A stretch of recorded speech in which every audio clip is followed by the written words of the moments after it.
mancava il coraggio di stoppare o di sfumare questo finale, perché questa canzone dei Toto, Africa, mi piace particolarmente, e ho scoperto che piace particolarmente anche a un'altra persona che è in questo studio, vero?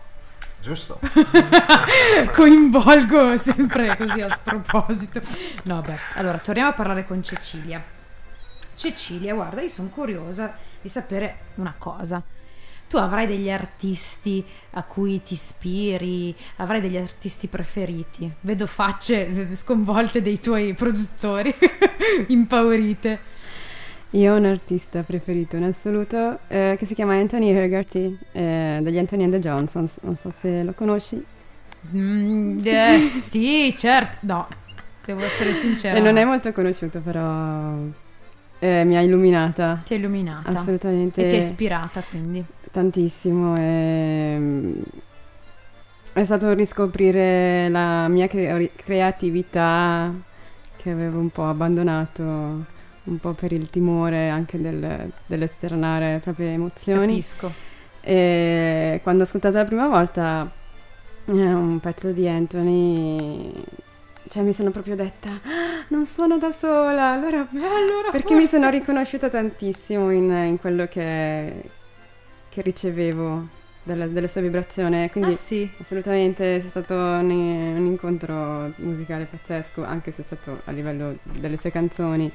E da lì mi sono sbloccata, ho ripreso a scrivere perché questo è venuto nel 2009 che l'ho scoperto, e da lì ho ripreso a scrivere, è stato proprio un fiume. E non è più smesso. Un fiume, sì. Vedi, a volte ci sono degli incontri nella vita interessanti, importanti, che magari ti fanno prendere una strada che tu credevi di non riuscire a percorrere. Sì. Vedi, magari possono essere degli incontri faccia a faccia, degli incontri invece un po' più diciamo eteri. sospesi, però l'importante è che ci siano questi incontri in modo che ognuno di noi abbia modo di andare avanti per la sua strada al meglio. Dopo questa perla di saggezza che ho tirato fuori così, continuo a chiederti cose su cose. Allora, tu abbiamo detto che sei una musicista, perché suoni il pianoforte e anche il flauto? Sì, io mi sono laureata al Conservatorio di Milano in flauto dolce traversiere, poi ho studiato anche pianoforte e canto alle scuole civiche di Milano. Ok. E quindi proprio ho avuto uno studio accademico, ho seguito uno studio accademico. Beh, quindi diciamo che questo sogno comunque non l'hai proprio abbandonato, cioè mentre tu insomma studiavi, è ovvio che il tuo sogno ti spingeva comunque, nonostante magari fossi un po' frenata nel far ascoltare i tuoi pezzi, penso. Sì, diciamo che quando studiavo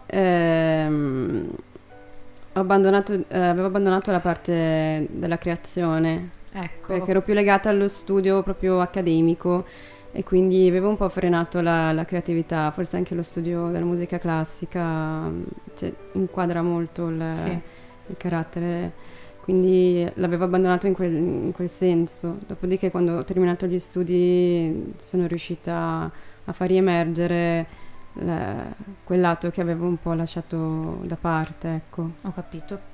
Senti, nel tuo CD suoni tu, è una cosa che mi piace questa. Sì, io ho suonato il pianoforte in un brano, sì, perché poi negli altri brani ha suonato Stefano Ligoratti, un mio carissimo amico, e poi ho suonato anche il flauto dolce in 2 brani. Bene, che bello però, risentirsi com'è stato, emozionante. Sì, mi è piaciuto tantissimo il fatto di creare e unire tutto quello che ho imparato, ecco, non solo con la voce, quindi anche con altri strumenti, questo mi è piaciuto tanto. Bene, guarda, allora adesso ci ascoltiamo un altro tuo pezzo e poi magari ne parliamo un po'.